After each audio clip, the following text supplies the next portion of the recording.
दो भाई थे। बड़ा भाई बुद्धिमान और परिश्रमी था, जबकि छोटा नासमझ, सुस्त और ईर्ष्यालु था। उसका नाम कादिर था। यह कहानी उसी के बारे में है। कादिर अपने भाई के पास आया और अपना दुखड़ा रोने लगा। ऐसा क्यों होता है भैया? कृपा करके जरा समझा दो। हम दोनों एक ही वंश और कबीले के हैं, एक ही बाप के बेटे हैं, पर हमारा भाग्य अलग अलग है। तुम्हें हर काम में सफलता मिलती है, मुझे किसी काम में नहीं मिलती। तुम्हारी भेड़ें ब्याती हैं, मोटी होती रहती हैं, पर मेरी एक के बाद एक मरती जा रही है। तुम्हारा घोड़ा घुड़दौड़ में अव्वल आया, जबकि मेरे ने मुझे बीच रास्ते में गिरा दिया। तुम्हारे घर में हमेशा मांस और कैमिज रहता है, जबकि मुझे घर में पनीला शोरबा भी पेट भर खाने को नहीं मिलता। तुम्हारी पत्नी स्नेहमयी है, जबकि मेरी तरफ कोई लड़की आंख उठाकर भी नहीं देखती। तुम्हारा बुजुर्ग आदर करते हैं, जबकि छोटे छोटे छोकरे भी बेशर्मी से मेरी खिल्ली उड़ाते हैं। बड़ा भाई मुस्कुराकर बोला, इसका कारण यह है कि मेरा भाग्य मेरी सहायता करता है। आखिर वह मेरी मदद क्यों नहीं करता? कादिर ने पूछा। हर मनुष्य का अपना अपना भाग्य होता है कादिर। मेरा भाग्य मेहनती है और तुम्हारा शायद कहीं किसी कैरागज के तले सो रहा है। तो ठीक है, कादिर ने सोचा, मैं अपने भाग्य को ढूंढकर उसे मेरी खातिर काम करने को मजबूर कर दूंगा। वह उसी दिन अपने भाग्य की खोज में निकल पड़ा। वह चलता रहा और बहुत दूर जा पहुंचा। अचानक एक चट्टान के पीछे से एक शेर निकला और उसका रास्ता रोककर खड़ा हो गया। कादिर भयभीत हो उठा, लेकिन भागकर वह जा भी कहां सकता था। चारों तरफ नंगी स्थिति फैली हुई थी। अब क्या होगा? शेर बोला, तू कौन है? मैं कादिर हूं। कहां जा रहा है? अपने भाग्य को खोजने।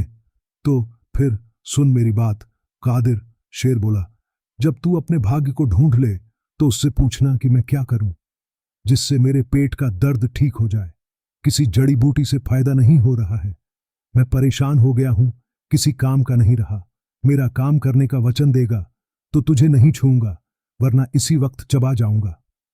कादिर ने कसम खाई कि वह उसको कोई तरकीब बताएगा या दवा लाकर देगा, और जानवर उसके रास्ते से हट गया। कादिर आगे चला। उसने देखा, धूप में तपते खेत में एक बूढ़ा, बुढ़िया और अद्वितीय सुंदरी बैठे फूट फूट कर रो रहे हैं, जैसे उनका कोई मर गया हो। कादिर रुक गया। आप लोग क्यों रो रहे हैं? हम पर भारी मुसीबत आ गई है, वृद्ध ने उत्तर दिया। मैंने 3 साल पहले यह खेत खरीदा था और इसकी कीमत अपना सब कुछ देकर चुकाई थी। हम कमर तोड़ मेहनत करके इस जमीन में खेती करते हैं। जैसे माँ बच्चे की संभाल करती है, वैसे हम पौधों की संभाल करते हैं, पर अभी तक एक बार भी फसल नहीं उठा पाए हैं। अंकुर खूब घने निकलते हैं। वसंत में खेत उम्दा फसल की आशा दिलाता हरा भरा हो जाता है, पर बीच गर्मी में हम कितना भी पानी क्यों न दें, पौधे मुरझाने लगते हैं और जड़ तक सूख जाते हैं। इस प्रकोप का क्या कारण है, कोई नहीं बता पाता है। हम मर जाएंगे, भले आदमी। हमारा भाग्य है ही नहीं। कादिर बोला, हालांकि मेरा भाग्य है, पर वह कहीं किसी घने कैरागज के तले सो रहा है। मैं उसे ढूंढने ही जा रहा हूं। बूढ़ा कादिर की चिरौरी करने लगा। प्यारे बेटा, तुम्हारा बाल भी बांका न हो, सफलता तुम्हारे कदम चूमे। अगर तुम्हें अपना भाग्य मिल गया तो कृपा करके उससे पूछना कि क्या उसे हमारी फसल बर्बाद होने का कारण मालूम है। हम हमेशा तुम्हारे आभारी रहेंगे। कादिर ने बूढ़े को जवाब लाकर उसी स्थान पर लौटने का वादा किया और फिर आगे चल पड़ा। बहुत दिनों बाद कादिर एक बड़े शहर में पहुंचा, जो मालूम पड़ा खान की राजधानी था।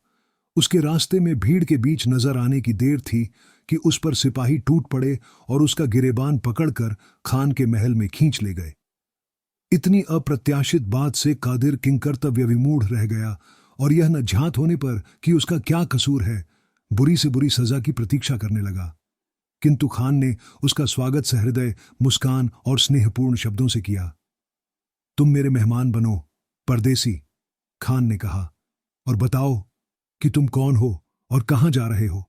कादिर घुटनों पर गिर पड़ा और उसने हकलाते हुए अपनी सारी आपबीती खान को सुना दी। उसकी बात सुनकर खान ने हुक्म दिया, उठो और मेरे पास आओ। कादिर, मुझसे डरो मत। मैं तुमसे अपने दास की तरह नहीं, मित्र की तरह बात कर रहा हूं। मुझे तुमसे एक विनती करनी है।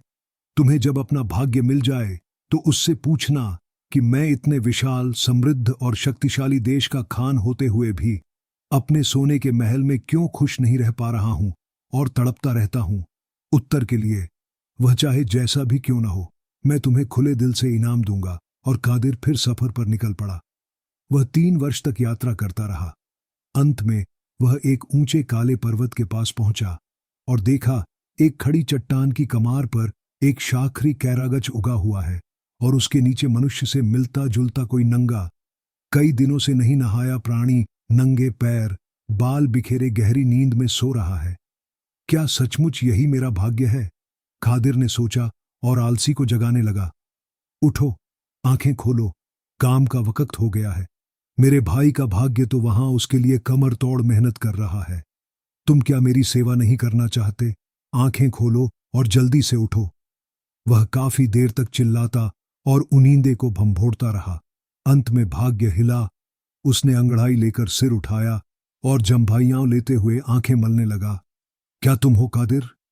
तुम बेकार भटकते फिर रहे हो दुनिया में, पैर तोड़ रहे हो। ऐसे ही किसी शाखी कैरागच के तले लेटे रहते तो ज्यादा अच्छा होता, तुम्हें अधिक शांति मिलती। भाग्य तो तुम्हारे भाई जैसे बुद्धिमानों और परिश्रमियों की सहायता करता है, और तुम्हारे जैसे मूर्खों और कामचोरों के तो वह भी किसी काम का नहीं होता। लेकिन जब तुम मेरे पास आ ही पहुंचे हो तो बैठो और बताओ कि तुमने यहां का रास्ता कैसे खोजा, क्या क्या देखा, किस किस से मिले, उनसे क्या क्या बातें हुई और तुम्हें मुझसे क्या चाहिए। कादिर अपना किस्सा सुनाने लगा और भाग्य जम्हाइयां लेता हुआ उसकी बातें सुनता रहा। उसकी पूरी बातें सुनकर उसने उसे समझाया कि उसे वापस लौटते समय किस किस को क्या क्या उत्तर देना है, और फिर बोला, तुम्हारे किस्से सुनकर मैं इस निर्णय पर पहुंचा हूं कादिर कि तुम में बुराइयां बहुत है, पर साथ ही कुछ अच्छाइयां भी हैं। तुम्हारी अच्छाइयों के लिए ही मैं तुम्हें इनाम देना चाहता हूं। अब घर जाओ, तुम्हारा भाग्योदय होने वाला है। हर किसी को ऐसा सुख नहीं मिलता, लेकिन देखो कहीं अपनी नासमझी के कारण मौका मत चूक जाना। अच्छा, जाओ।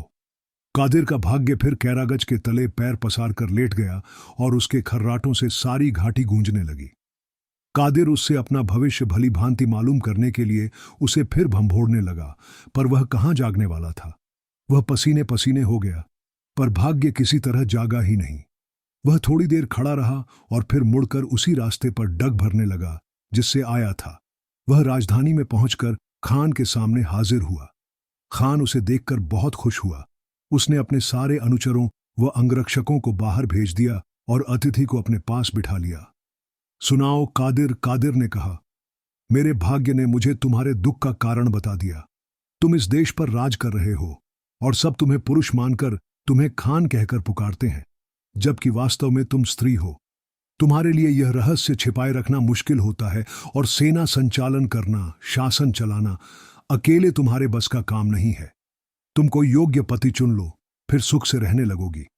तुम्हारे भाग्य ने बिल्कुल सच कहा कादिर, खान ने लजाते हुए कहा और अपनी बहुमूल्य टोपी उतार दी। काली चोटियां रंगीन कालीन को छूने लगीं और कादिर ने देखा कि उसके सामने पूनम के चांद सी सुंदर लड़की खड़ी है। खान रूपी युवती शर्म से लाल होकर बोली, मेरा रहस्य जानने वाले तुम पहले बांके नौजवान हो। तुम ही मेरे पति और मेरे देश के खान बन जाओ। कादिर यह शब्द सुनकर स्तब्ध रह गया और होश में आने पर सिर और हाथ हिलाने लगा। नहीं नहीं, मैं खान नहीं बनना चाहता, मेरे भाग्य का उदय होने वाला है। और वह आगे चल दिया। बूढ़े, बुढ़िया और उनकी रूपवती बेटी ने सिर नवाकर उसका हार्दिक स्वागत किया। हमारे लिए क्या खबर लाए हो प्यारे कादिर? आपके लिए खबर यह है, कादिर ने उत्तर दिया, कि पुराने जमाने में जिस जगह आपका खेत है वहां एक धनी आदमी ने विदेशियों की लूटमार से डरकर सोने से भरे बड़े बड़े 40 घड़े गाड़ दिए थे। इसीलिए आपकी जमीन पर कोई फसल नहीं उगती है। आप सोना खोद कर निकाल लीजिए और आपकी मिट्टी फिर उपजाऊ हो जाएगी। फिर आप इस इलाके में सबसे ज्यादा धनी हो जाएंगे। गरीब लोग खुशी से नाच उठे, हंसने लगे, रोने लगे और कादिर को सीने से लगाने लगे। बूढ़ा बोला, तुमने हम सबको सुखी कर दिया कादिर, हमारे साथ रह जाओ, सोना खोदने में हमारी मदद करो, आधा खजाना तुम ले लो और हमारी बेटी से शादी कर लो। तुम मेरे बेटे और दामाद बन जाओ। कादिर को बूढ़ा और बुढ़िया अच्छे लगे। उनकी बेटी तो उसे और भी ज्यादा पसंद आई, फिर भी वह उनके यहां रात बिताने को भी नहीं रुका। नहीं, कादिर ने कहा, मेरे भाग्योदय होने वाला है। और वह आगे चल दिया। वह चलता रहा, चलता रहा। उसके जूते घिस गए, पांव चूर चूर हो गए। बड़ी मुश्किल से सुनसान पगडंडी पर लंगड़ाता हुआ चलता रहा। एक चट्टान देखकर वह उस पर बैठ गया और सोचने लगा, मेरी यात्रा का अंत होने वाला है, पर मेरा भाग्योदय कब होगा। वह बैठकर यह सोचने ही लगा था कि देखा, उसके सामने शेर खड़ा है। क्यों कादिर, शेर बोला, मेरे लिए सलाह या दवा लाए हो? दवा तो मैं नहीं लाया, पर तुम्हारी बीमारी से पिंड छुड़ाने का एक तरीका है।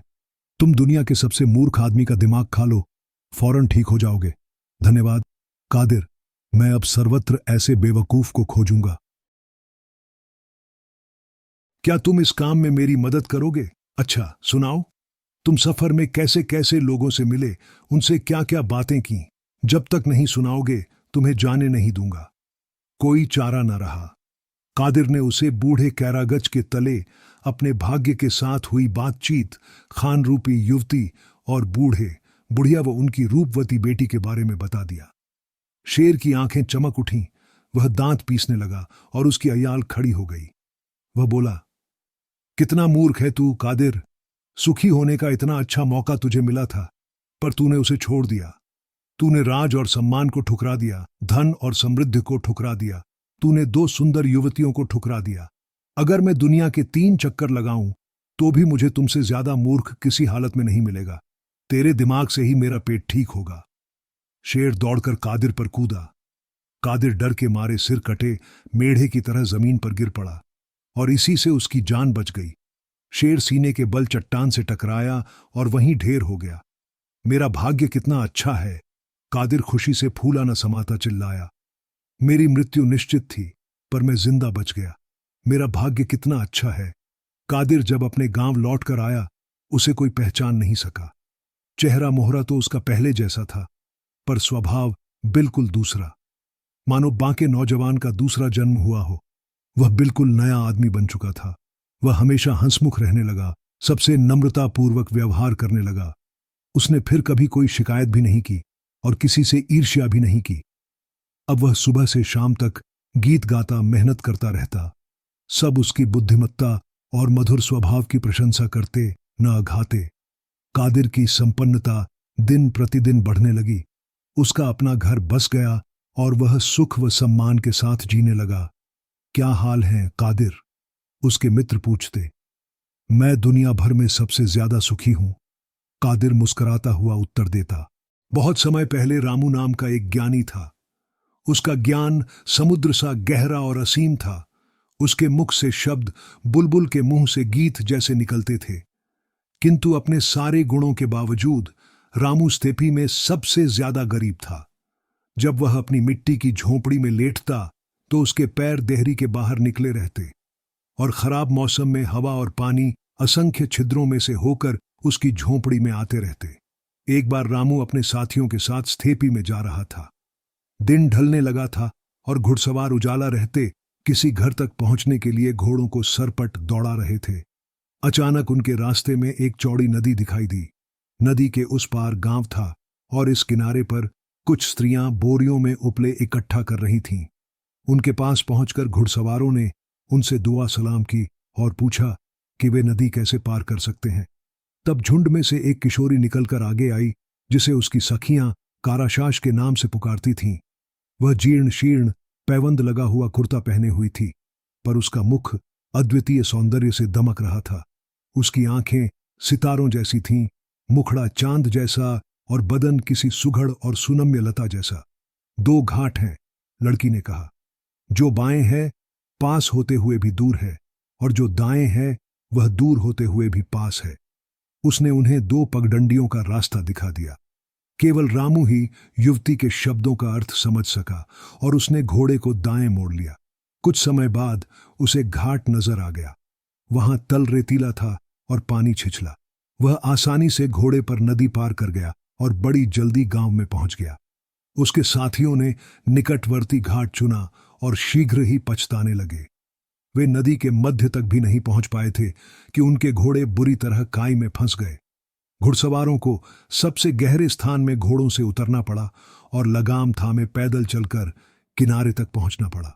जब वे तरबतर होकर ठिठुरते हुए गांव में पहुंचे, अंधेरा छाने लगा था। रामू ने नुक्कड़ वाले तंबू घर के आगे अपना घोड़ा रोक दिया। वह गांव का सबसे गरीब तंबू घर था और वह फौरन भांप गया कि वह उसी लड़की के माता पिता का है जिसने उन्हें घाट का रास्ता बताया था। वह वहीं अपने साथियों की प्रतीक्षा करने लगा। बांके नौजवानों से मिलने काराशाश की मां निकली और उसने उन्हें घोड़ों से उतरकर तंबू घर में सफर की थकान दूर करने को कहा। तंबू घर अंदर से भी उतना ही दरिद्र था जितना कि बाहर से। गृहिणी ने अतिथियों के लिए कालीनों के स्थान पर भेड़ की सूखी खालें फैला दी। कुछ समय बाद काराशाश उपलों से भरी पूरी बोरी लादे तंबू घर में आई। वसंत ऋतु थी और सूर्यास्त से पहले तेज बारिश हो चुकी थी। स्थेपी से सारी स्त्रियां गीले उपले लेकर आई थीं और उस रात उनके परिवारों को बिना खाए सोना पड़ा था। केवल काराशाश सूखे उपले लेकर आई थी। उसने अलाव जलाया, अतिथियों ने तापा और कपड़े सुखा लिए। तुमने अपने उपलों को बारिश से कैसे बचा लिया? आगंतुकों ने उससे पूछा। लड़की ने उन्हें बताया कि जब वर्षा शुरू हुई वह उपलों की बोरी पर लेट गई और उसे अपने बदन से ढके रखा। उसके कपड़े गीले हो गए, पर कपड़े तो चूल्हे के पास बड़ी आसानी से सुखाए जा सकते हैं। उसके लिए ऐसा करने के सिवा और कोई चारा नहीं था, क्योंकि उसका पिता गडरिया है। रात को भूखा और तरबतर लौटता और बिना आग के उसको बहुत परेशानी होती। अन्य स्त्रियां वर्षा के समय स्वयं बोरियों के नीचे छिप गईं, जिससे उनके कपड़े भी भीग गए और उपले भी। मेहमानों ने उसका जवाब सुना और उसकी बुद्धिमत्ता पर आश्चर्यचकित रह गए। इस बीच उन्हें यह जानने की इच्छा हुई कि उन्हें खाने में क्या खिलाया जाएगा। काराशाश ने उनसे कहा, मेरे पिता गरीब हैं पर मेहमान नवाज हैं। जब वह बाएं का रेवड़ हाँक कर लाएंगे तो अगर मिल गया तो आपके लिए एक भेड़ काटेंगे और अगर नहीं मिला तो 2 भेड़ें। रामू के अलावा और कोई लड़की की बात का अर्थ न समझ सका। सबने उसे मजाक समझा। काराशाश का पिता आया। अपने तंबू घर में अजनबियों को देखकर वह बाएं से बिन बुलाए अतिथियों की खातिरदारी करने के लिए भेड़ मांगने भागा। बाएं ने उसे बिना कुछ दिए भगा दिया। तब गडरिये ने अपनी एकमात्र भेड़ काटी जो शीघ्र ही ब्याने वाली थी और उसके मांस से आगंतुक बांके नौजवानों के लिए स्वादिष्ट बेसब्र मांग पकाया। मेहमान तभी जाकर काराशाश के शब्दों का अर्थ समझ सके। खाना खाते समय रामू काराशाश के सामने बैठा था। उसकी सुंदरता और बुद्धिमत्ता पर मुग्ध होकर उसने इस बात का संकेत देते हुए कि उसे उससे प्रगाढ़ प्रेम हो गया है, अपना हाथ सीने पर रखा। काराशाश ने जो उस पर बराबर नजर रखे हुए थी उसकी यह हरकत देख ली और अपनी उंगलियों से आंखों का स्पर्श किया। वह इस प्रकार यह कहना चाहती थी कि युवक की भावना उसकी दृष्टि से छिपी नहीं रही है। तब रामू ने यह पूछने की इच्छा से कि कहीं उसका पिता उसके महर में इतने जानवर तो नहीं मांगेगा जितने कि उसके सिर पर बाल हैं, अपने बालों पर हाथ फेरा। काराशाश ने यह संकेत देते हुए कि उसका पिता उसे उतने जानवरों के बदले में भी नहीं देगा जितने की भेड़ की खाल पर बाल हैं, उस भेड़ की खाल पर हाथ फेरा जिस पर वह बैठी थी। अपनी गरीबी को याद करके रामू ने उदासी से सिर झुका लिया। युवती को उस पर दया आ गई। उसने खाल का कोना उलटकर उंगलियों से उसकी चिकनी सतह को छुआ। इस प्रकार उसने रामू को समझा दिया कि योग्य वर मिलने पर उसका पिता उसका विवाह बिना मेहर के भी कर सकता है। गडरिया युवक युवती के मौन वार्तालाप को बराबर देख रहा था। वह समझ गया कि उन्हें एक दूसरे से प्रेम हो गया है और उसे यह विश्वास हो गया कि रामू उतना ही बुद्धिमान है जितनी उसकी पुत्री। इसलिए जब रामू ने उसे काराशाश से विवाह करने की इच्छा प्रकट की तो वह सहर्ष इसके लिए तैयार हो गया। 3 दिन बाद रामू नववधू को लेकर अपने गांव आ गया। रूपसी व बुद्धिमान काराशाश की ख्याति शीघ्र ही सारी स्थिति में फैल गई और अंत में खान के महल में भी पहुंच गई। वजीरों की कपटपूर्ण बातें सुनकर कि दुनिया में काराशाश से सुंदर और बुद्धिमान और कोई औरत नहीं है, खान को गरीब रामू से डाह होने लगी और उसने उससे उसकी पत्नी छीन लेने की ठान ली। एक बार खान का संदेशवाहक सरपट घोड़ा दौड़ाता रामू के पास आया और उसने खान की ओर से उसे अपनी पत्नी के साथ तुरंत महल में हाजिर होने का हुक्म दिया। उनके पास कोई चारा नहीं रहा और वे दोनों चल पड़े। खान ने जैसे ही काराशाश को देखा, उसने किसी भी कीमत पर उसे अपनी पत्नी बनाने की ठान ली और रामू को अपनी सेवा में रहने की आज्ञा दे दी। रामू दिन भर खान के आंखें चौंधियाने वाले महल में टहल बजाता और शाम को थकाहारा अपनी झोंपड़ी में काराशाश के पास लौट आता और वहां वह स्वतंत्रता का आनंद लेता हुआ अपनी प्रिय पत्नी की गोद में सिर रखकर कहता था, अपनी झोंपड़ी में रहने में कितना सुख है। यह खान के महल से कहीं लंबी चौड़ी लगती है, जबकि उस समय उसके पैर दहली के बाहर निकले हुए थे। समय बीतता रहा, पर खान किसी न किसी तरह रामू को मरवाकर काराशाश को हथियाने के बारे में तरकीबें बराबर सोचता रहा। उसने कई बार रामू को खतरनाक और मुश्किल काम सौंपे, पर वह हर बार बड़ी जल्दी और चतुराई से उन्हें कर देता था और उसे मौत की सजा देने का कोई बहाना न मिल रहा था। एक बार ऐसा हुआ कि खान अपने अंगरक्षकों के साथ स्तेपी से गुजर रहा था। हवा चल रही थी। स्तेपी में पीरीकती पोल्ये लुढ़क रहा था। खान ने रामू से कहा, इस पीरीकती पोल्ये का पीछा करके उससे पूछो कि वह कहां से कहां तक लुढ़क रहा है। खबरदार रहना, अगर तुम उसका जवाब न लाए तो तुम्हारा सिर अलग कर दिया जाएगा। रामू पीरीकती पोल्ये के पीछे भागा। उसने उसके पास पहुंच उसे बर्छी से बेध दिया और थोड़ी देर रुकने के बाद वापस लौट आया। खान ने पूछा, क्यों? पीरीकती पोल्ये ने क्या कहा? रामू ने उत्तर दिया, आलीजाह, पीरीकती पोल्ये ने आपको सलाम कहलवाया है और मुझसे यह कहा है, मैं कहां से कहां तक लुढ़कता रहता हूं, हवा को मालूम रहता है, कहां रुकता हूं, खाई को मालूम रहता है। यह हर किसी को मालूम है। इतना साफ है कि या तो तुम बेवकूफ हो जो मुझसे ऐसे सवाल पूछ रहे हो, या वह बेवकूफ है जिसने तुम्हें मुझसे यह पूछने भेजा है। पीरीकती पोल्ये स्थेपी में उगने वाला एक प्रकार का पुष्प गुच्छी है जो हवा के साथ लुढ़कता रहता है। खान आग बबूला हो उठा, पर खून का घूंट पीकर रह गया और कुछ नहीं बोला। लेकिन रामू से वह मन ही मन और अधिक द्वेष रखने लगा। दूसरी बार खान ने रामू को हुक्म दिया कि वह उसके सामने हाजिर हो, पर तब न दिन होना चाहिए न रात। वह न पैदल हो, न घोड़े पर सवार, न महल के अंदर आए, न ही महल के बाहर रहे। ऐसा न करने पर उसने उसे मौत की सजा देने की धमकी दी। आरंभ में रामू उदास हो गया, किंतु बाद में उसने काराशाश के साथ सलाह मशविरा किया और उन दोनों ने इस कठिन समस्या का समाधान खोज लिया।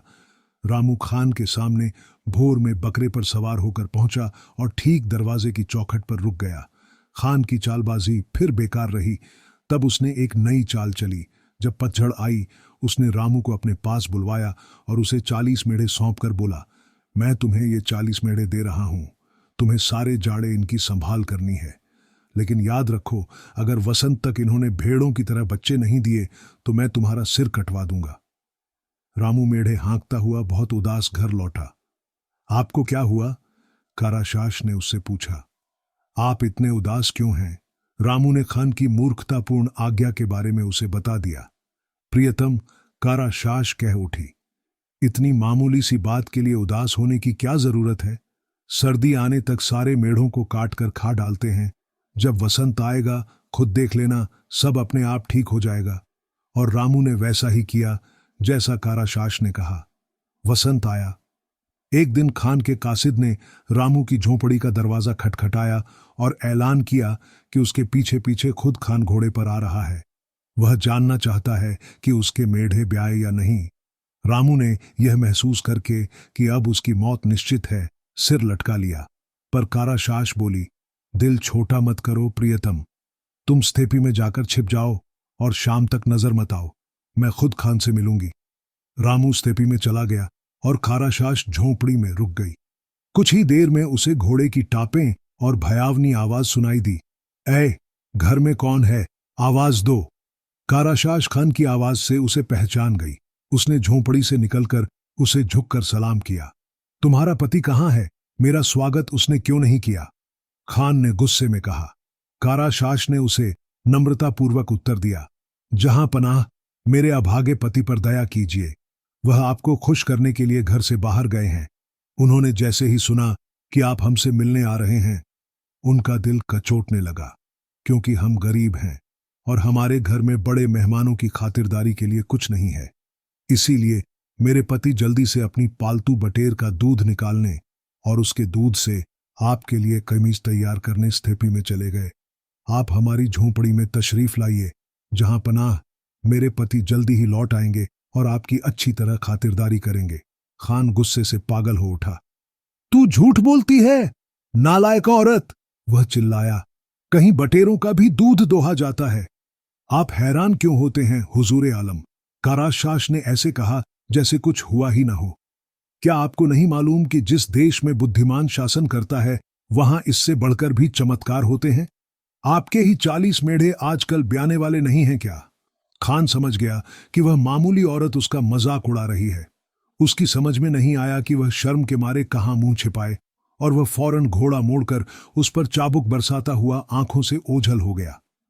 उस दिन के बाद उसने रामू और काराशाश को कभी परेशान नहीं किया और वे अपने अंतिम दिनों तक सुख से जीते रहे।